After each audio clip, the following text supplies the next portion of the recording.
The year is 1938, a period marked by mounting political tension and the grim certainty of impending global conflict. While military commands focused on perfecting armor, air power, and naval strength for the conventional war to come, the ultimate revolution in destructive capability was quietly discovered within the seemingly benign realm of academic science. In the Kaiser Wilhelm Institute in Berlin, chemists Otto Hahn and Fritz Strassmann executed a series of meticulous experiments, bombarding uranium with neutrons. Their resulting observation was baffling. They found traces of barium, an element much lighter than uranium, leading to the shocking conclusion that the uranium atom had been literally split. This unprecedented phenomenon, quickly termed nuclear fission and rigorously explained by the exiled physicist Lise Meitner and her nephew Otto Frisch, instantly transformed theoretical physics into a terrifying potential weapon. Meitner's calculations revealed that this process liberated an extraordinary amount of energy, far exceeding chemical explosives, and, crucially, released additional neutrons capable of sustaining a chain reaction. The implications of this finding were not lost on the physicists who had fled Hitler's rising tide of persecution. For men like the Hungarian émigré Leo Szilard, the knowledge was not a source of excitement, but of paralyzing dread. Szilard possessed a unique, almost prophetic grasp of the consequences. If a contained mass of uranium could be made to undergo this exponentially accelerating chain reaction, it would produce a bomb capable of eradicating an entire city. The terrifying clarity of the threat was amplified by its source. Nazi Germany, home to the discovery and possessing the world's most sophisticated technological base, was now hypothetically capable of achieving global military dominance. Szilard became a man haunted by the singular vision of a victorious Third Reich wielding this ultimate weapon. He and his small circle of like-minded physicists felt an immense, almost unbearable moral burden. They were forced to reconcile their intellectual dedication to the purity of science with the urgent, ethical necessity of creating the very instrument of mass destruction they feared. The initial months of the atomic race were thus defined by intellectual panic, desperate warnings, and the agonizing moral dilemma of brilliant minds who realized that the only defense against a Nazi atomic bomb was to build one first. The fate of Western civilization was no longer to be decided by armies, but by the complex, invisible dance of subatomic particles, accelerating the world toward an uncertain, apocalyptic future under a cloud of scientific certainty. The time for conventional warfare was ending, replaced by the terrifying dawn of the atomic age, born in the very heart of the nation it sought to defeat.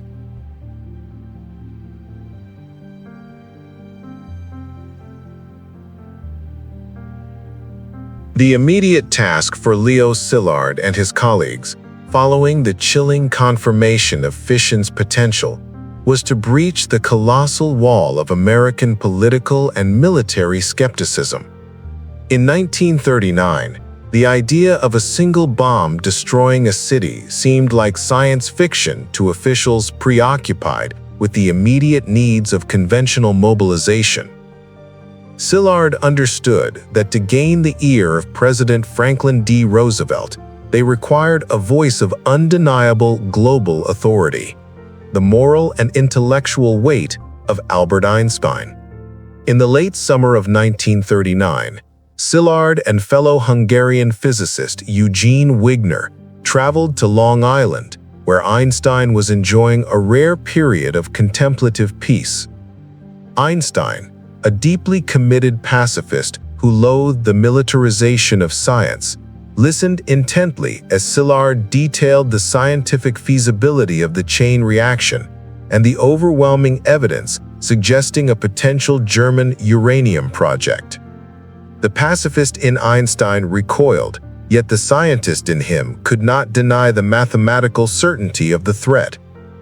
Driven by the fear that inaction was tantamount to complicity in a Nazi victory, he reluctantly agreed to sign the letter drafted by Szilard.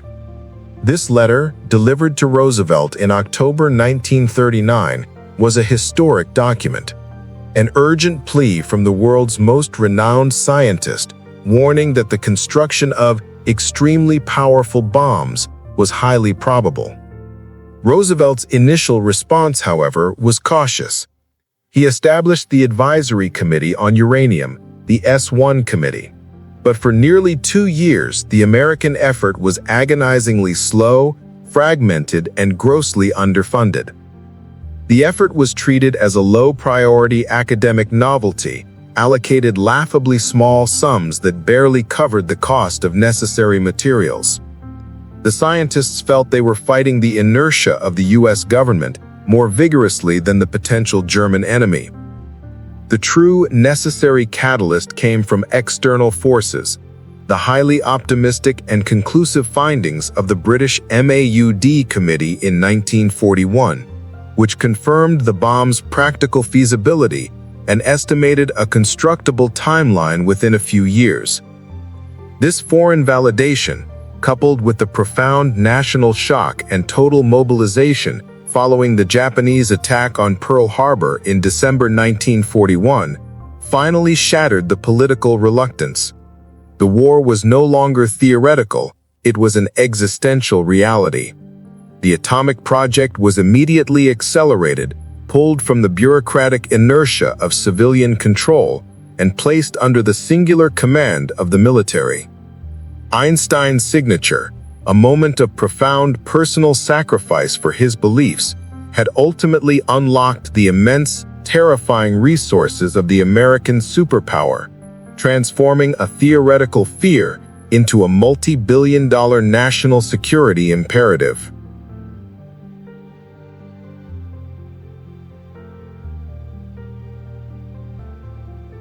By the summer of 1942, the atomic program had reached a critical inflection point. The remaining challenges were no longer purely scientific. They were monumental engineering, industrial, and logistical hurdles of a scale never before attempted. The requirements for building massive production reactors, isotope separation facilities, and entire new industrial complexes far exceeded the capacity of any civilian or university entity. The moment demanded the ruthless efficiency and unlimited authority of the United States Army. The project was officially transferred to the U.S. Army Corps of Engineers and given the intentionally misleading code name, the Manhattan Engineer District, or MED. The choice of Major General Leslie R. Groves to lead this vast operation was perhaps the most crucial logistical decision of the war. Groves was a large, imposing, and ferociously pragmatic career military engineer who had just completed the rapid construction of the Pentagon. He was famously unconcerned with the intricacies of nuclear physics, but he possessed the precise genius required: an unmatched capacity for large-scale organization, resource allocation, and maintaining absolute secrecy. Groves took charge with immediate, decisive authority, sweeping away bureaucratic bottlenecks and imposing a military regime on the scientific community. His first and most profound contribution was establishing the doctrine of radical compartmentalization, a system of security designed to hide the project by making it too vast to be understood. Groves ensured that the sprawling network of over 130,000 workers across the continent knew only the minimal information necessary for their specific, isolated task. The chemist purifying a certain compound in a laboratory had no knowledge of its final application. The engineer building colossal structures at Hanford was told he was constructing facilities for conventional chemical warfare. The very name Manhattan District was a brilliant piece of misdirection, a bland designation drawn from the location of his initial administrative offices, masking the project's true apocalyptic aim. Groves transformed the abstract scientific challenge into a matter of industrial necessity and military urgency. His unwavering focus, his sheer ability to command resources and cut through red tape provided the indispensable scaffolding that allowed the scientists to succeed within the brutal constraints of the wartime timeline, cementing his role as the project's relentless organizational engine.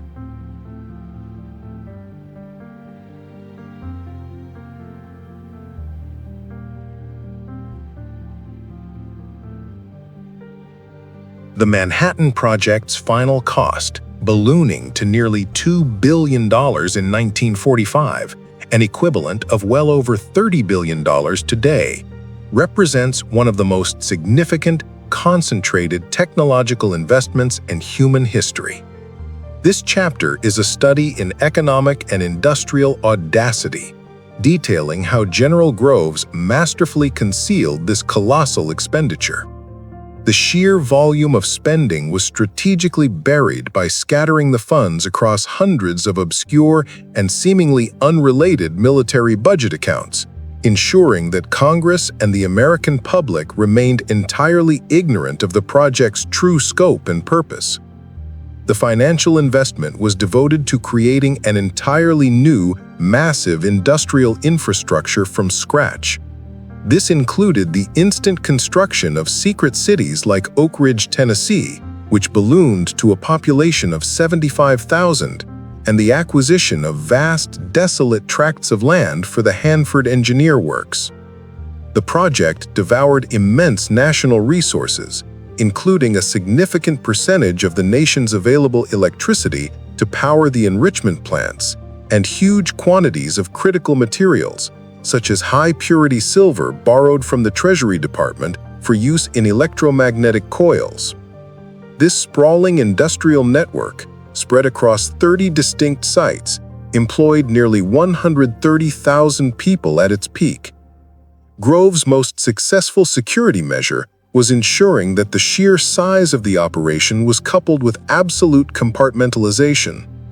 Every worker, from the specialized technician to the low-wage construction laborer, was limited to a single, narrow function and sworn to silence regarding their work, which they were told related to conventional wartime production or special materials. The project demanded the simultaneous invention and operation of 3 competing, untested technologies for uranium enrichment, costing billions alone, a vast insurance policy against single-path failure. The sheer financial and industrial enormity of the Manhattan Project was an economic gamble of unparalleled scale, driven entirely by the political and military necessity of winning the atomic race. The successful concealment of this massive, nation-spanning industrial empire, dedicated to synthesizing and separating invisible atomic components, remains one of the greatest feats of wartime logistics and secrecy in history.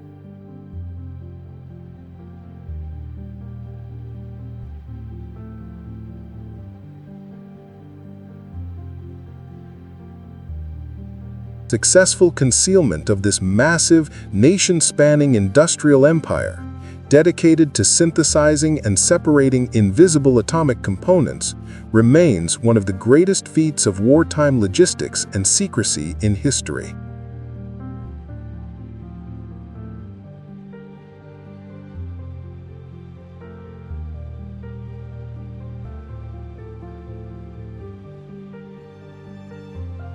The scientific success of the entire project hinged upon the demonstration of a controlled, self-sustaining nuclear chain reaction, a phenomenon that was, in 1942, still purely theoretical. This pivotal challenge was assigned to the brilliant Italian physicist Enrico Fermi, who had fled the totalitarian regime of Benito Mussolini. The location chosen for this seminal experiment was surprisingly mundane, a converted squash court tucked beneath the unused west stands of the University of Chicago's Stagg Field. In the heart of a major American metropolis, Fermi and his team commenced the construction of the Chicago Pile 1, CP1, the world's first nuclear reactor. This chapter details the crude yet scientifically precise nature of the assembly. The reactor was an immense hand-stacked lattice of 40,000 graphite blocks intermingled with uranium oxide and uranium metal, carefully engineered to achieve critical mass. The structure lacked any conventional cooling or radiation shielding, relying on simple, manually operated safeguards. The atmosphere among the scientists was a volatile blend of exhilaration and stark terror, knowing that a miscalculation could lead to an uncontrollable power surge, potentially resulting in catastrophic radiation release across Chicago. The control mechanisms were rudimentary. Cadmium rods served as the primary atomic brakes, inserted into the pile to absorb neutrons. The ultimate manual safety system involved the Liquid Control Squad, men standing by with buckets of liquid cadmium solution and axes, ready to sever a rope that would instantly drop the secondary control rod into the core. On the tense morning of December 2, 1942, the moment arrived. The team meticulously began withdrawing the control rods. A nervous silence blanketed the room, broken only by the rhythmic clicking of the neutron counters, which accelerated as the reaction approached criticality. At 3:25 p.m., Fermi quietly declared, "The reaction is self-sustaining." They had achieved the impossible, initiating, sustaining, and successfully controlling the nuclear chain reaction. The low-key celebration, a single bottle of Chianti passed around, belied the monumental nature of the event, which confirmed the absolute feasibility of the atomic bomb. The subsequent coded message to General Groves, "The Italian navigator has landed in the New World. The natives are friendly," marked the true scientific transition from theory to a terrifying, imminent engineering reality.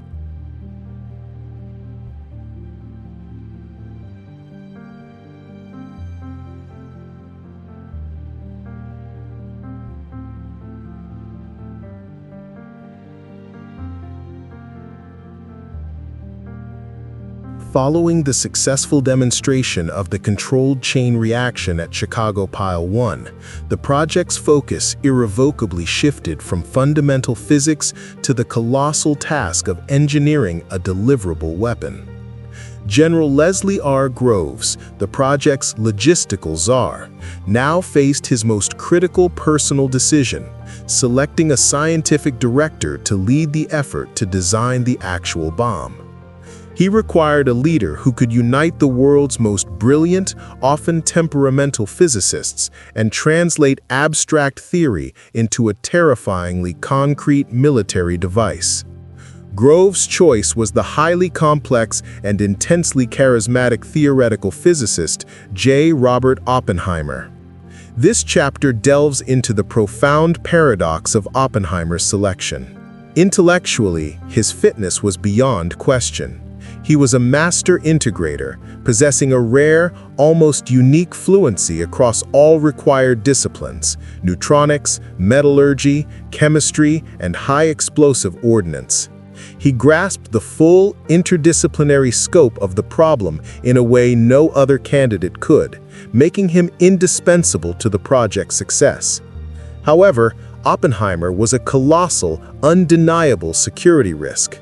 His FBI file was voluminous, meticulously documenting his deep and sustained association with Communist Party front organizations, and his close relationships with known communists, including his wife Kitty and his brother Frank. The Army's own security officers vehemently opposed granting him the necessary top-level clearance, viewing him as a clear and present danger of ideological compromise. Yet Groves, the officer who tolerated no dissent and enforced absolute secrecy, made the ultimate exception. He overruled the collective judgment of his own intelligence apparatus, driven by the pragmatic conviction that Oppenheimer's singular genius and fierce ambition were essential to meeting the desperate wartime timeline. Groves reportedly justified his decision by stating, He was a genius, and a genius has to be handled carefully. Oppenheimer, driven by an overwhelming desire to defeat fascism, accepted the charge, sacrificing his comfortable academic life to take on the most morally ambiguous role in history. His immediate action upon appointment was transformative. He insisted on a radical departure from Grove's strict compartmentalization, fostering an environment of open, free-flowing scientific discussion at the future design laboratory. This controversial move, driven by the intellectual necessity of solving an impossible problem, instantly accelerated the design process, but forever enshrined the complex tension at the heart of the project. The genius essential for its creation was simultaneously the man leading a dichotomy that would ultimately define his tragic post-war fate.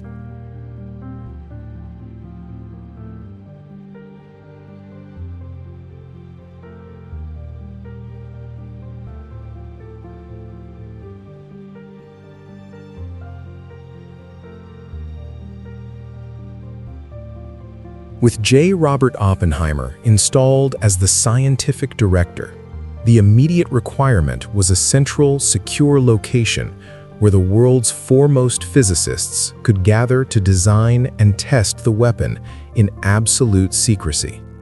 General Groves and Oppenheimer scoured the American West for the perfect site, eventually settling on a remote, flat-topped mesa in the high desert of New Mexico, the former location of the secluded Los Alamos Ranch School.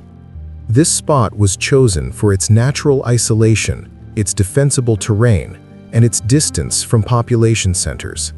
It became the headquarters of the scientific effort, codenamed Los Alamos Laboratory, or Project Y, the intellectual crucible of the atomic bomb. This chapter vividly details the instant, chaotic birth of the secret city. The Army Corps of Engineers rapidly erected basic military barracks, makeshift housing, and rudimentary laboratories on the harsh, windy mesa. The world's scientific elite, physicists, chemists, engineers, and their families were abruptly pulled from the cosmopolitan centers of America and Europe and transplanted to this isolated, high-altitude settlement. The veil of secrecy imposed was total and pervasive. Residents were assigned arbitrary box numbers instead of addresses, their mail routed through the famously anonymous P.O. Box 1663 in Santa Fe, and strictly forbidden from ever discussing the true nature of their work with anyone, especially family members. The community lived under the constant surveillance of military police, creating a surreal environment where the greatest intellectual work in human history was conducted amidst the daily struggles of primitive military life. Yet within this isolated bubble, Oppenheimer cultivated a revolutionary environment. He successfully fought for intellectual freedom, allowing the scientists to share information across disciplines, a sharp contrast to the compartmentalization governing the production sites. This open exchange of ideas was the essential ingredient that enabled the rapid, desperate breakthroughs required to solve the complex physics and engineering problems of implosion. Los Alamos thus became a paradox, a highly charged, intellectual utopia dedicated to creating the ultimate instrument of mass destruction, a place defined by both the majestic beauty of the New Mexico landscape and the relentless, suffocating pressure of a global military timeline.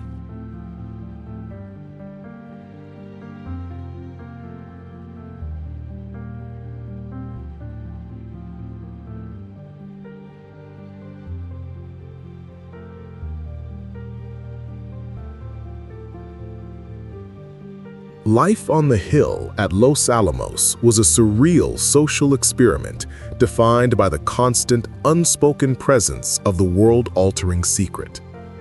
This chapter dives into the unique psychological and social landscape of the secret city, where the highest intellectual achievements mingled with the banality and shortages of military-based life. Nobel laureates and their families lived in hastily constructed, uniform housing, sharing resources and struggling with the lack of amenities. The intense isolation and shared sense of global purpose fostered an extraordinary level of camaraderie and intellectual intimacy among the scientific staff. Discussions about the most complex problems in physics could spontaneously erupt during a shared meal or on an informal hike in the canyons. The intellectual energy was palpable, driven by the collective race against time. However, the secrecy extracted a heavy personal toll, particularly on the spouses, who were forced into an enforced ignorance about the true nature of their husband's stress and the monstrous power they were helping to create. Children grew up on a guarded military installation that officially did not exist, where the sounds of high explosive tests were a mundane part of the daily routine.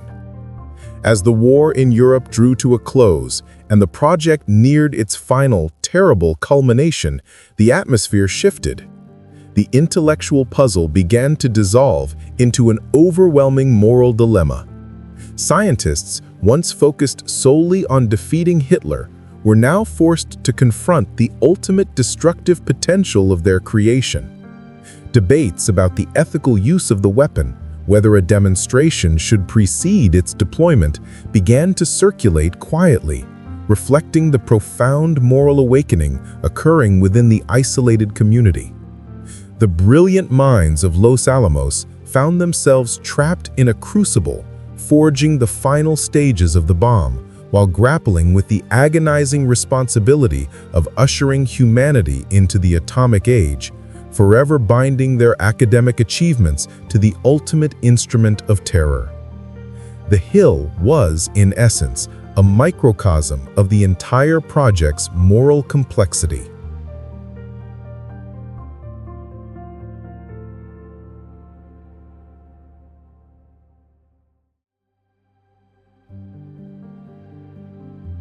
While Los Alamos focused on the delicate physics of design, the project's massive industrial needs were met in three colossal, secret cities. This chapter focuses on the second most immense component, the Hanford Engineer Works in rural Washington state. The aim at Hanford was to produce plutonium-239, a synthetic element that was crucial for the implosion-type bomb the Alamos scientists called Fat Man. General Groves acquired a massive, desolate 600-square-mile tract of land on the Columbia River, a location chosen for its extreme remoteness and the immense volume of water needed for cooling the future reactors. This enterprise required a staggering feat of industrial logistics and construction.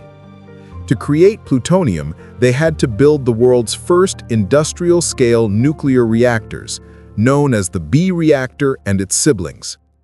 These were colossal graphite-moderated piles designed to bombard uranium, transmuting it into plutonium.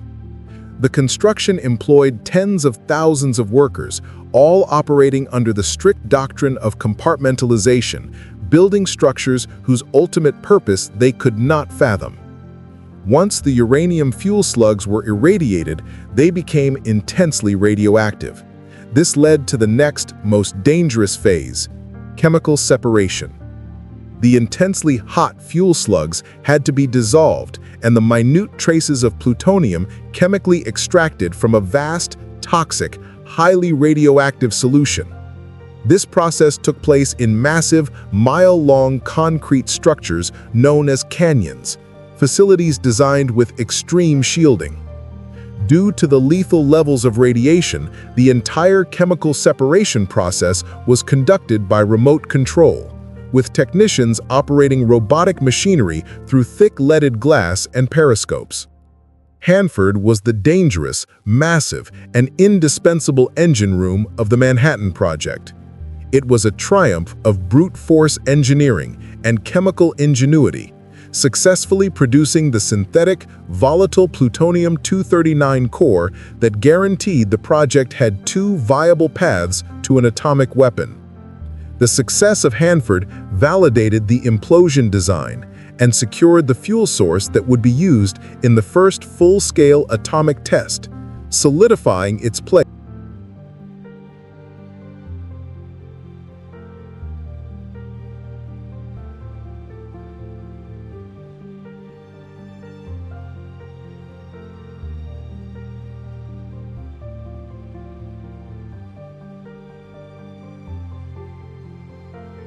The single most expensive, technologically challenging, and energy-consuming hurdle of the entire Manhattan Project was the separation and enrichment of the rare uranium-235 isotope from its far more common, yet chemically identical counterpart, uranium-238.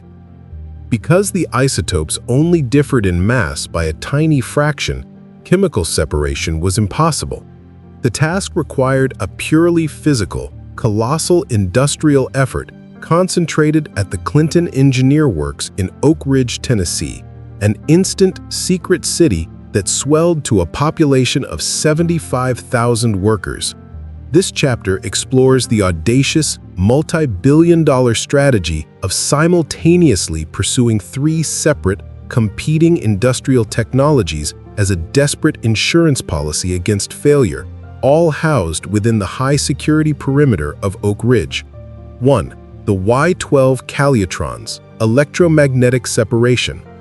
This facility housed massive magnetic racetracks that utilized electromagnets made partly with tons of silver borrowed from the U.S. Treasury to deflect the ionized uranium atoms based on their slight difference in mass. The process was astronomically energy-intensive, consuming more electricity than some entire states. 2. The K-25 Gaseous Diffusion Plant, a colossal U-shaped building, at the time the largest structure under one roof in the world, filled with miles of pipes and intricate, porous barriers. Uranium hexafluoride gas was forced through these barriers repeatedly in a cascade, slowly enriching the lighter U-235 isotope. 3. The S-50 Thermal Diffusion Plant, a third, less efficient method using immense hot and cold columns to separate the isotopes, which served as a crucial pre-enrichment stage for the other processes. The combined effort at Oak Ridge was a triumph of industrial scale over atomic subtlety.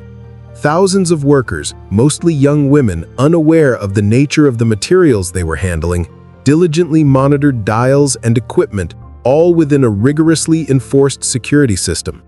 The relentless, costly process of separating the invisible isotopes eventually succeeded, yielding the precious, highly enriched uranium-235, the singular explosive core of the little boy gun-type bomb. Oak Ridge, the city that literally appeared overnight, remains the ultimate testament to the desperate scale and technical ambition of the wartime gamble.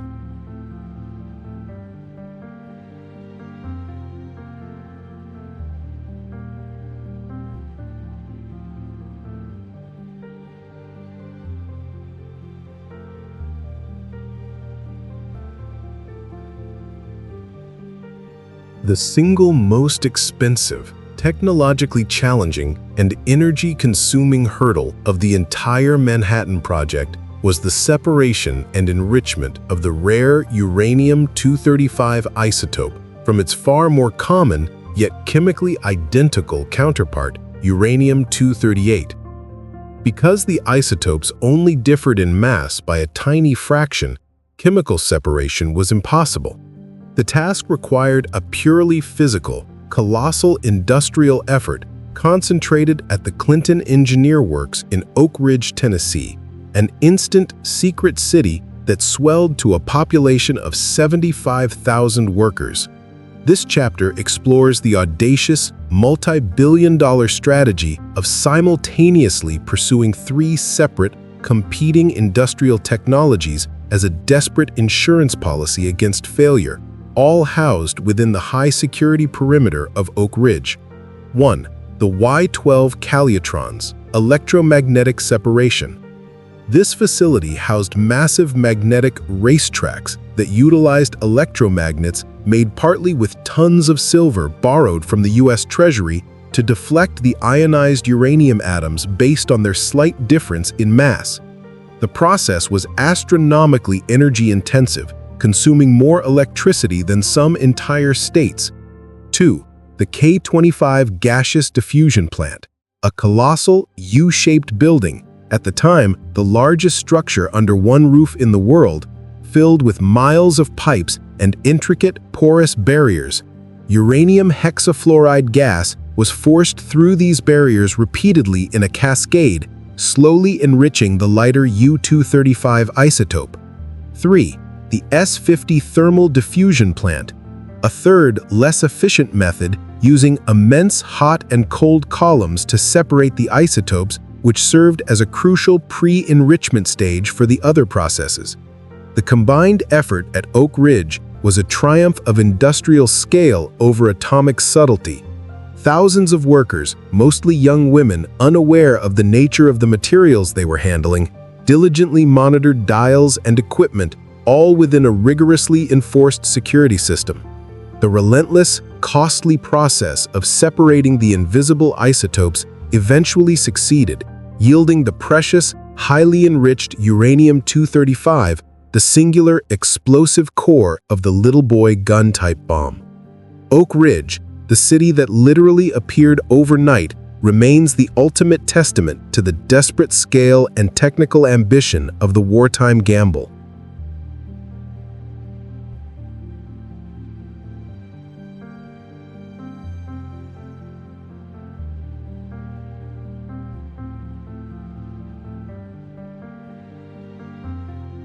The Manhattan Project was never a single-track effort.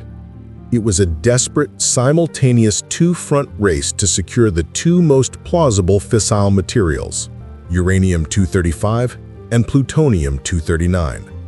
This strategic redundancy was born out of profound technical uncertainty and the desperate need to guarantee a successful outcome. This chapter explores the duality of the project's production paths and the inherent challenges of each. Uranium-235, the rare natural isotope, presented the ultimate industrial challenge. The separation of U-235 from the chemically identical U-238 required the colossal, multi-billion-dollar infrastructure of Oak Ridge, utilizing three untested industrial processes concurrently. However, the resulting highly enriched uranium-235 was an ideal bomb fuel. It was inherently stable enough that the bomb design could be simple and reliable. The little boy, a basic gun-type mechanism. This involved firing one subcritical piece of U-235 into a second piece, rapidly forming a supercritical mass. The reliability of the physics meant that the U-235 weapon required no pre-test. Conversely, plutonium-239, the synthetic element produced in the giant reactors at Hanford, was industrially easier to produce in quantity. Yet, this material presented a catastrophic design hurdle. The plutonium produced in the reactors contained inevitable traces of the contaminant isotope plutonium-240. This isotope spontaneously emitted neutrons at a high rate. This meant that the moment a subcritical mass of Pu-239 was brought together using the simple gun-type method, the Pu-240 would release a stray neutron, triggering the chain reaction prematurely. The result would be a devastating failure, a mere fizzle that scattered the valuable material instead of a full-yield explosion. This discovery in 1944 was a near-fatal blow, instantly invalidating the gun-type design for plutonium and forcing the entire Los Alamos team to pivot all their resources toward the complex, unproven implosion method. The commitment to these two divergent paths, the easy bomb with the difficult fuel and the difficult bomb with the easier fuel, was the ultimate logistical and intellectual gamble. And the absolute secrecy doctrine enforced by General Groves, the Manhattan Project harbored a fatal internal flaw: betrayal driven by deeply held ideological conviction. This chapter exposes the shocking and highly successful penetration of Soviet espionage into the very core of the American atomic effort, a compromise that irrevocably altered the geopolitical landscape and significantly accelerated the post-war arms race. The most damaging agent was Klaus Fuchs, a brilliant German-born physicist and committed communist working directly at the Los Alamos laboratory. Fuchs, convinced that the world would be safer if no single power, especially the capitalist United States, held a nuclear monopoly, systematically passed over vital, highly detailed technical information to his Soviet handlers. His intelligence was not limited to general scientific concepts. It included specific, intricate calculations and schematics, most critically pertaining to the mathematically complex and experimental implosion mechanism being designed for the plutonium bomb. Fuchs's work, relayed through channels that included courier Harry Gold, gave the Soviet atomic program an invaluable blueprint, allowing them to bypass years of expensive trial and error that had plagued the American effort. The chapter examines the profound failure of the American counterintelligence establishment, which, despite the massive resources dedicated to security and surveillance, including extensive background checks on figures like Oppenheimer, failed to identify Fuchs or others like Ted Hall, who also passed information, during the critical period of bomb design. The eventual revelation of this espionage post-war validated the scientists' worst fears about the uncontrollable nature of atomic knowledge. The irony remains profound. The project, conceived in fear of a foreign weapon, inadvertently provided the essential intelligence that allowed America's future Cold War adversary to quickly achieve nuclear parity, forever binding the history of the Manhattan Project to the terrifying reality of global nuclear proliferation.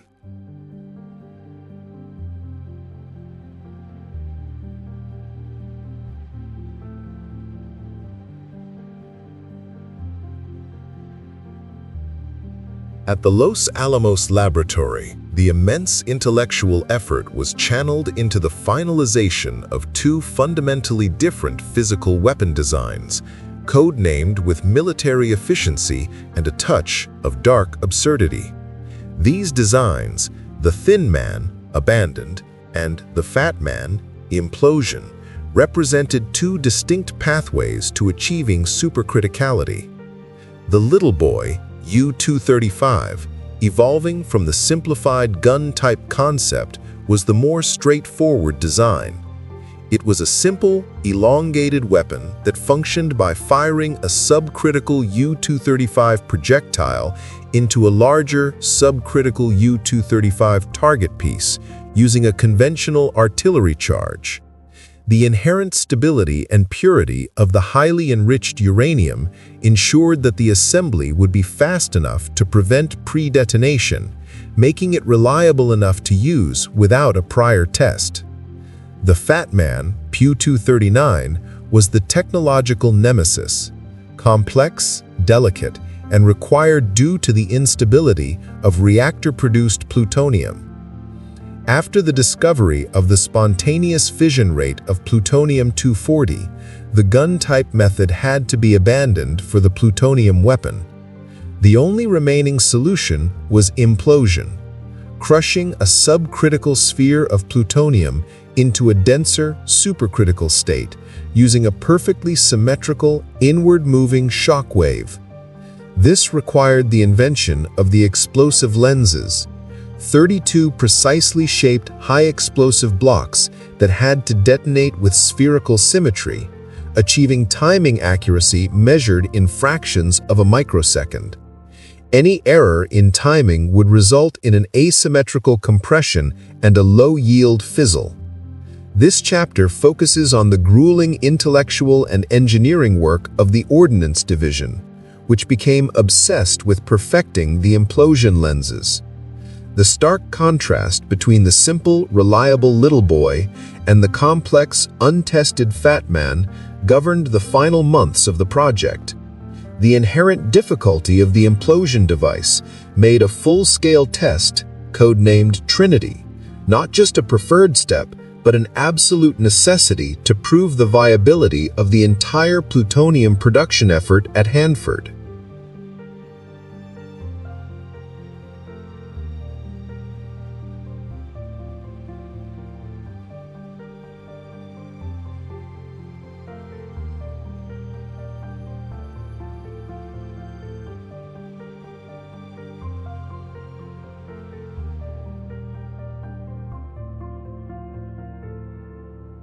Confirmed the Pu-240 contamination problem. The plutonium being produced at the Hanford reactors was found to contain unacceptable levels of the Pu-240 isotope, which emitted neutrons spontaneously. This meant that the intended thin man gun-type design was scientifically dead. The spontaneous neutrons would inevitably initiate the chain reaction before the two subcritical pieces could fully assemble, resulting in a low-yield fizzle rather than a full nuclear explosion. This realization was a crisis of the highest order, instantly invalidating months of design work and placing the entire billion-dollar Hanford plutonium enterprise in jeopardy.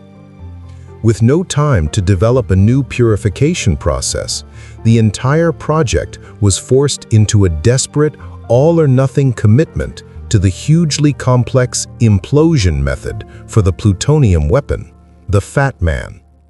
The challenge was no longer theoretical physics, but achieving hydrodynamical perfection in high explosives.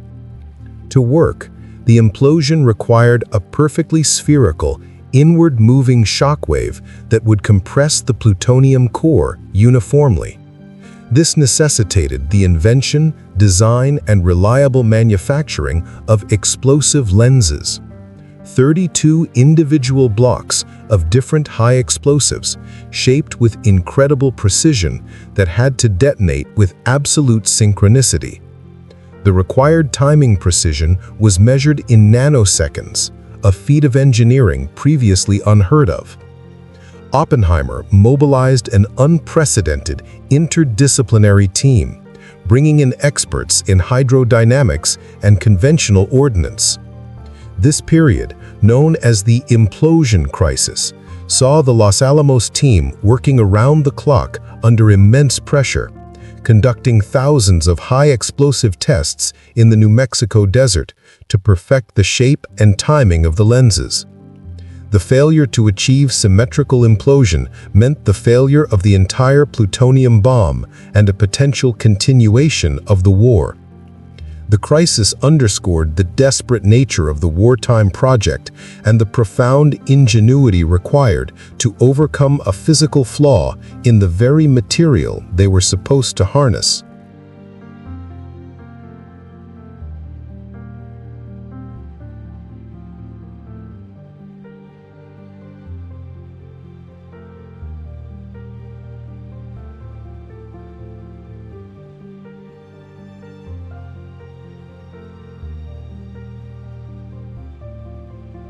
By early 1945, the scientists had finalized the design of the gadget, the nickname for the fully assembled implosion mechanism of the plutonium bomb.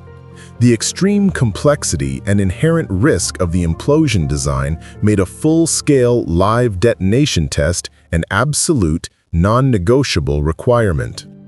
If the design failed, the entire Hanford investment would be wasted. The test site chosen was a desolate, remote basin in the New Mexico desert, within the Alamogordo bombing range, known locally as the Jornada del Muerto, Journey of the Dead Man. The operation was codenamed Trinity.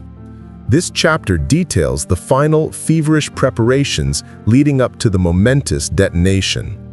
Military engineers and scientists worked side by side, facing immense logistical challenges. assembling the intricate gadget in a remote dusty ranch house, erecting the massive 100-foot steel tower upon which the device would be hoisted, and setting up thousands of sensors and cameras across the vast desert landscape to capture every microsecond of the blast. General Groves, characteristically pragmatic and concerned about a possible low-yield or non-nuclear failure, ordered the construction of Jumbo, a massive 214-ton steel containment vessel designed to recover the precious plutonium if the high-explosive implosion failed to initiate fission, though Jumbo was ultimately not used for the test. The emotional and intellectual atmosphere was a potent mix of exhilaration and profound dread. Calculations had been performed regarding the highly improbable but terrifying possibility of the bomb setting the entire atmosphere on fire. Though deemed negligible, the fear persisted in the scientists' minds. As the final hours approached in July 1945, the scientists and military leaders huddled in bunkers miles away, anxiously monitoring the weather, preparing to witness the most radical, violent, and world-changing event in human history, the ultimate terrifying confirmation of their 6-year secret.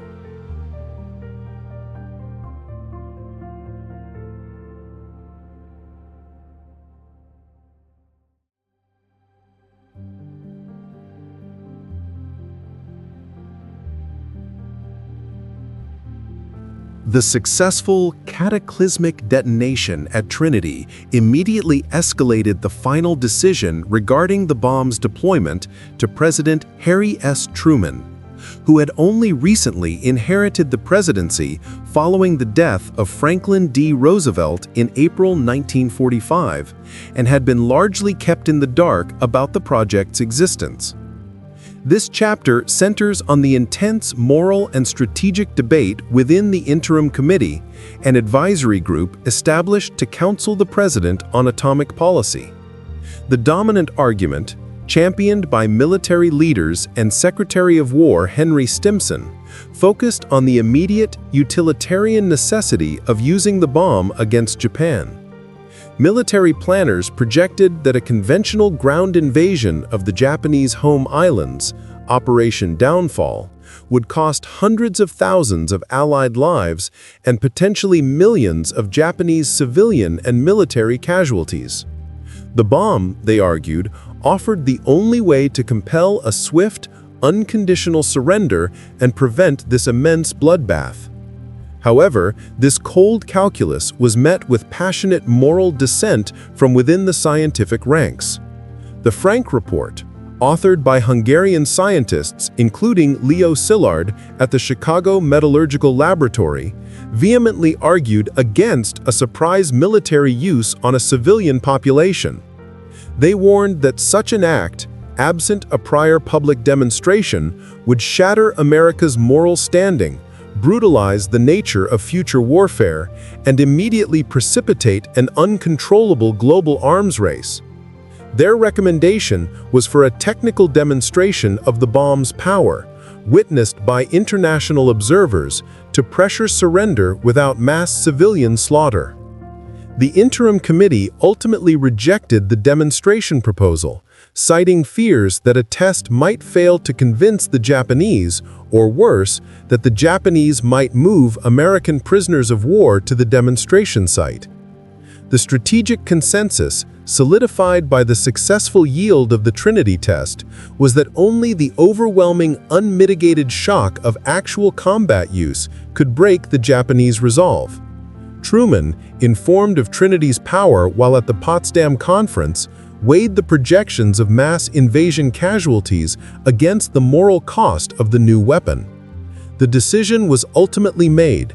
The bomb would be used on military industrial targets to secure the earliest possible unconditional surrender and end the war before the invasion commenced.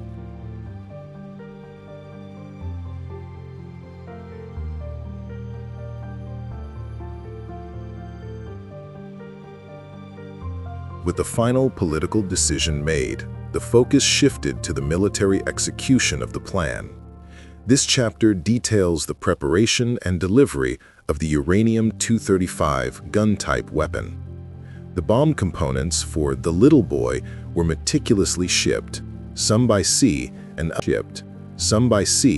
others via specialized aircraft, to the remote Pacific island of Tinian, the base of the 509th Composite Group.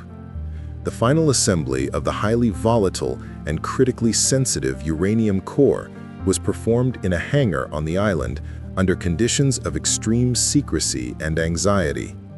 On the morning of August 6, 1945, the B-29 Superfortress bomber Enola Gay, commanded by Colonel Paul Tibbets, took off with the unprecedented cargo. Its primary target was the city of Hiroshima, a major port, military headquarters, and industrial center that had been largely spared from previous conventional firebombing raids to ensure that the atomic damage could be accurately assessed. At 8:15 a.m. local time, the Little Boy was released.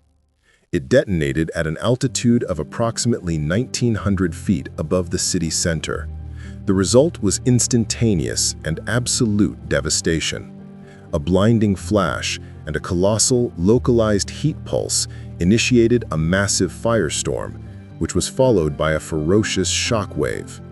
Within seconds, an estimated 4 to 5 square miles of the city's urban core were obliterated, vaporizing buildings and killing an estimated 70 to 80,000 people instantly. The Enola Gay crew, witnessing the colossal, terrifying cloud rising over the city, was stunned into silence by the scope of the destruction.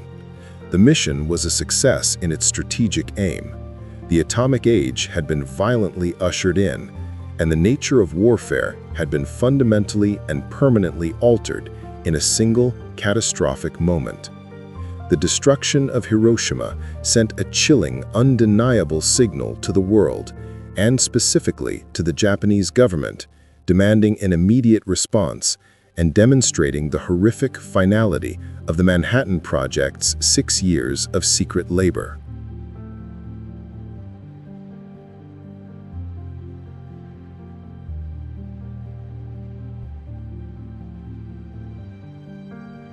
The official surrender of Japan marked the conclusion of the Operational Manhattan Project, but it signaled the chaotic, terrifying dawn of the atomic age.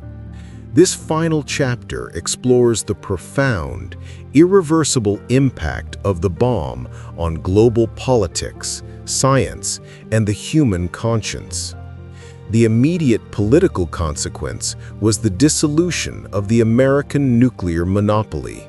The Soviet Union, having been massively aided by the espionage detailed in earlier chapters, exploded its first atomic device in 1949, triggering the rapid escalation of the Cold War.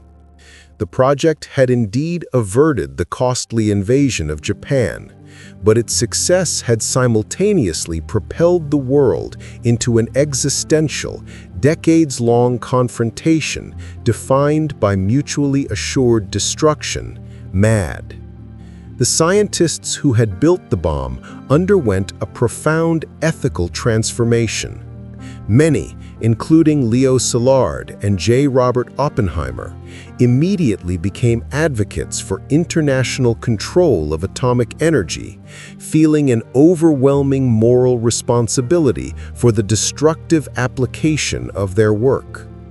They formed organizations, notably the Bulletin of the Atomic Scientists, and began a decades-long campaign to educate the public about the true dangers of nuclear proliferation. Oppenheimer, the visionary director, became the most prominent and conflicted figure, speaking out passionately about the dangers, a stance that ultimately led to his tragic downfall and the revocation of his security clearance during the McCarthy era. The immense industrial infrastructure created in secret, Oak Ridge, Hanford, Los Alamos, was swiftly transitioned into the civilian-led Atomic Energy Commission, AEC, forming the permanent bedrock of America's national security apparatus and pioneering the nuclear power industry.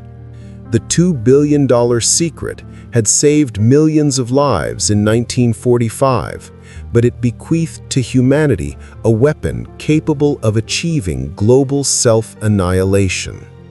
The lasting legacy of the Manhattan Project is this chilling paradox, a magnificent, unparalleled scientific achievement born of necessity that forever burdened humanity with the ultimate, terrifying power over its own survival.